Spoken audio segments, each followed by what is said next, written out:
अस्सलाम वालेकुम, आप देख रहे हैं मुबश्शिर लुकमान चैनल। मेरा नाम मुबश्शिर लुकमान है और मुझे ना 2 दिन से मेरे कुछ दोस्त बड़े परेशान हैं और मुझे मैसेजेस कर रहे हैं, कॉल्स कर रहे हैं कि भी तुम्हारे ऊपर कोई डेफेमेशन केस होने वाला है, तुम्हारे ऊपर कोई हत्या के दावे होने वाले हैं। मेरे को मुझे NDTV की क्लिप फॉरवर्ड कर रहा है, कोई किसी और की फॉरवर्ड कर रहा है। कुछ लोग जो है सलमान भट्ट की और इंज़माम उल हक की क्लिप्स फॉरवर्ड कर रहे हैं और कि उन्होंने मेरे मतलब टेलीविज़न पे क्या कहा। तो मैंने कहा अच्छा, तो NDTV ने क्या कहा? उन्होंने कहा कि जी वो PCB के ज़राए ये कह रही हैं कि हम जो यूट्यूबर्स हैं उनके ऊपर, एंकर्स के ऊपर और कुछ साबिक क्रिकेटर्स के ऊपर हम अहाता घेरने लगे हैं, बंद करने लगे हैं कि जनाब वो कैसे ही एलिगेशंस लगा रहे हैं या प्रूफ दें या फिर हर जाना आते हैं। तो बड़ी अच्छी बात है, लेकिन अनफॉर्चुनेटली ये PCB की ऑफिशियल स्टेटमेंट नहीं है, ये PCB के ज़राए कोट हो रहे हैं। जब PCB ऑफिशियल स्टेटमेंट देगा तो फिर मैं PCB का नाम लेके बात कर सकता हूँ, उससे पहले तो मैं PCB को नहीं कुछ कह सकता। तो बहरहाल ये ज़राए हैं जो, चाहे वो रिपोर्टर्स के ज़राए हों, चाहे वो न्यूज़ चैनल्स के या न्यूज़पेपर्स के ज़राए हों, उनके अपने ज़राए हैं। लेकिन मैंने इस पर एक और बात सोची है।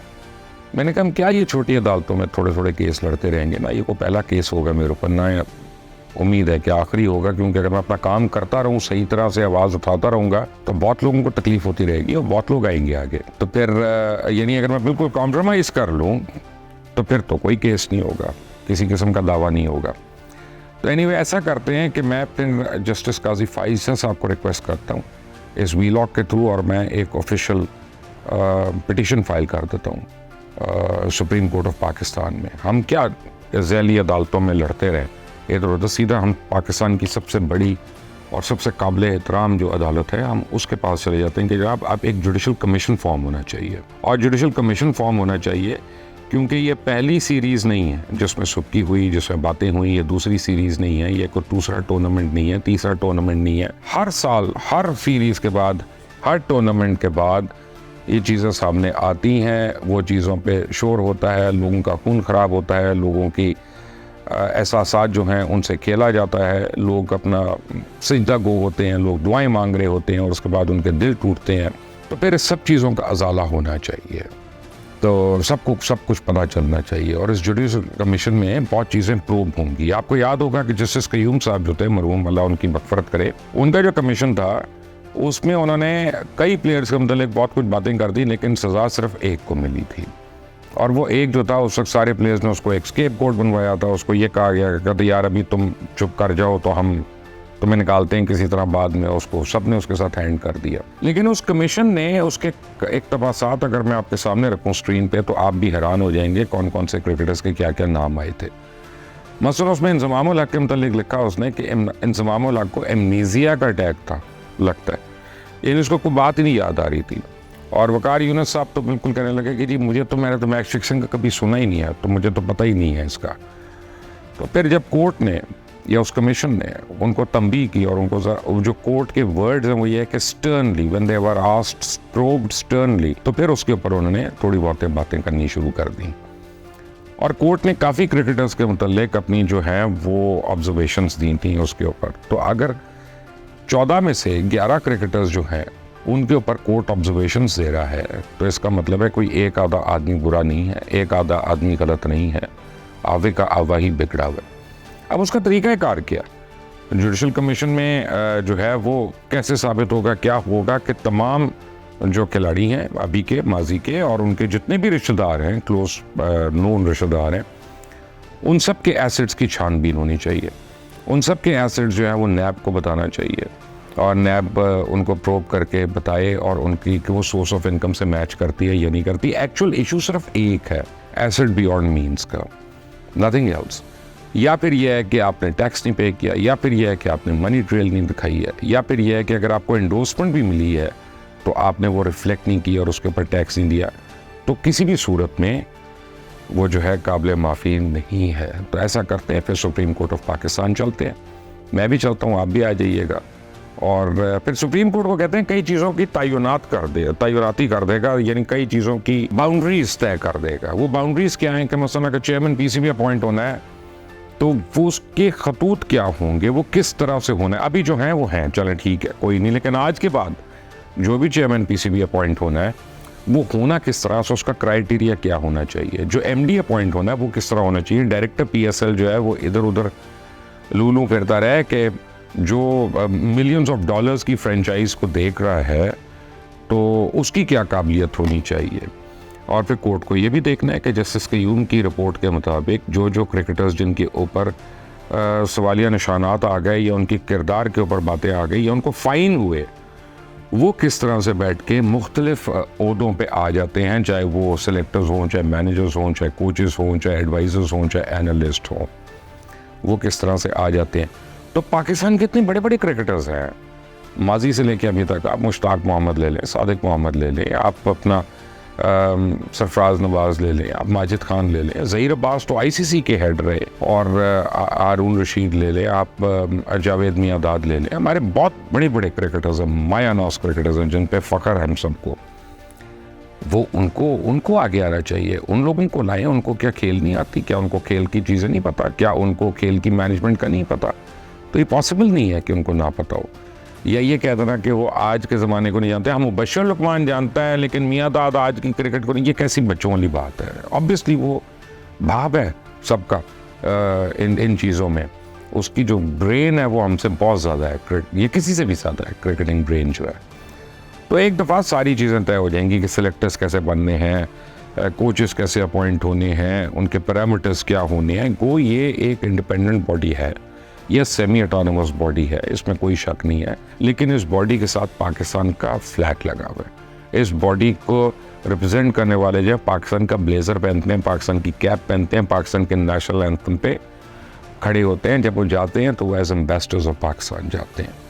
तो अगर सुप्रीम कोर्ट ऑफ पाकिस्तान इन सारी चीज़ों की यानी कर देगा, बाउंड्रीज बता देगा, डिफ़ाइन कर देगा, तो फिर मेरे ख्याल है आने वाले दिनों में बड़े फ़ायदे हो जाएंगे। और फिर इसी तरह नैब के पास चले चलते हैं कि एसेट बियॉन्ड मीन्स जो है उसके ऊपर भी वो एक दफ़ा प्रोब कर दे, एक दफ़ा सारा दूध का दूध और पानी का पानी हो जाए। जब आपके घर में अगर बुकी हो किसी के, वो कैसे कह सकता है कि मुझे नहीं पता मैच फिक्सिंग क्या होती है, या मुझे नहीं पता ये होती है कि नहीं होती, या मेरा कोई ताल्लुक़ नहीं है इससे।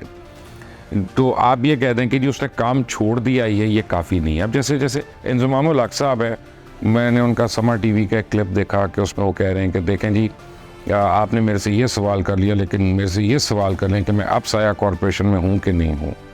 वो खातून ने पूछा कि अब आप हैं कि नहीं, उनका नहीं जी मैंने रिज़ाइन दे दिया। उनका आप पूछें क्यों दिया, तो उन्होंने पूछा आपने क्यों रिज़ाइन दिया। तो उनका मैंने साया कॉरपोरेशन वालों को कहा था कि जब मेरे ऊपर एलिगेशन उठी है कि तुम मेरा दिफा करो, तो साया कॉरपोरेशन वालों ने कहा नहीं हमारे बड़े ताल्लुकात है, हमारे प्लेयर्स, हमारी पता नहीं उनकी जो भी है उनकी वर्किंग यानी एक्सक्यूज़ेस थी, उन्होंने वो इंज़माम को दी। तो इंज़मामुल हक ने कहा कि मैं उस पर बड़ा दिल बर्दाश्ता हुआ और मैंने फिर उससे इस्तीफ़ा दे दिया, या वो अब मेरे हैंडलर्स नहीं है। इस्तीफ़े का मतलब यह है कि उन्होंने अपना कॉन्ट्रैक्ट उनसे सर्वर कर लिया। आपके भाई हैं वहाँ पे अभी तक, उनका भी बता देते। रिजवान है अभी तक वहाँ पे, बाकी 6-7 प्लेयर्स हैं वहाँ पे अभी तक, वो भी बता देते। और फिर ये बता देते इंज़माम साहब कि ज़का अशरफ जो पिछले बोर्ड के चेयरमैन थे, उन्होंने एक इंक्वायरी कमेटी बनाई थी, एक कमीशन बनाया था इन सारी चीज़ों का प्रोब करने के लिए। और उसके बाद वो इंक्वायरी कमेटी बैठी कि नहीं बैठी, आप उसके सामने पेश हुए कि नहीं हुए, दीगर लोग पेश हुए कि नहीं हुए। और उस इंक्वायरी कमेटी की रिपोर्ट पीसीबी ने कहा था हम पब्लिक करेंगे, वो पब्लिक हुई या नहीं हुई। कमाल है यार, आप लोगों का जो दिल करता है वो कालीन के नीचे घुसा देते हैं, उसके बाद हमें कहते हैं सवाल ना करो, हमें कहते हैं पॉइंट आउट ना करो, हमें कहते हैं कि तुम उंगलियां ना उठाओ। हम ये करें क्यों ना करें, हम ये हमारा काम है। आप अगर अपना काम कर रहे हो तो हमारा काम जो है बहुत कम हो जाएगा, उसकी ज़रूरत नहीं पड़ेगी। अब देखें ना जैसे सलमान भट्ट साहब ने बैठकर ऊपर बड़ी अच्छी बातें की होंगी, लेकिन जो मेरे तक क्लिप पहुंचा वो मेरे से मुतल्लिक जो था वो बड़ी सिंपल सी बात है। मैं एक बात याद करा दूँ सलमान भट्ट को। सलमान भट्ट जो थे, जब इनका आईसीसी ने इनको अंदर करी थी या इनके ऊपर इल्ज़ामात आए as captain of the Pakistan cricket team spot fixing करने के, और मोहम्मद आमिर और मोहम्मद आसिफ दोनों उसमें इनके साथ शामिल थे स्पॉट फिक्सिंग के अंदर, या फैंसी बैटिंग कह लें या फिक्सिंग कह लें, जो भी उसकी टर्म यूज़ होती है, तो उसके अंदर मुलव्विस थे। तो सलमान भट्ट को मैंने बुलवाया और मेरे दफ्तर में कई लोग थे, वो लोग आज भी हैं अल्हम्दुलिल्लाह हयात है। मैंने कहा सलमान हम तुम्हारी लड़ाई लड़ रहे हैं, हमें एक दफ़ा क्लियर बता दो, हमारे तक बता दो कि यार अगर तुमने कोई गलती की है तो फिर हम उसको उस तरह से देखें, लोगों से माफ़ी तलाफ़ियों की बात करें, कुछ और करें, वरना फिर हम फुल ब्लडेड लड़ते हैं।